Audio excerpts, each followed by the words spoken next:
Dunyo shunday joy ekan. Har tomonlama mukammal yashash mumkin emas bu hayotda.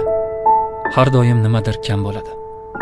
Har doim yarim qolgan his-tuyg'ular qurshovida o'zini yo'qotadi inson. Boylik beradi yaratgan. Yoniga bir xastalik qo'shadi.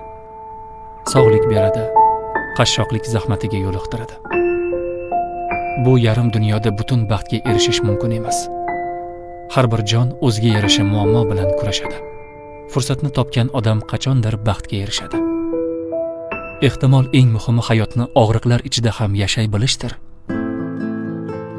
Asosiysi dardga qaramay kula olish.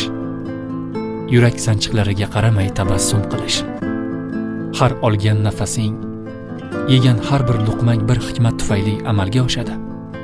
Senga marhamat qilganga shukr et. Taqdiringga rozi bo'l. Yoki bu taqdirni yozgan senga xayrli yozganiga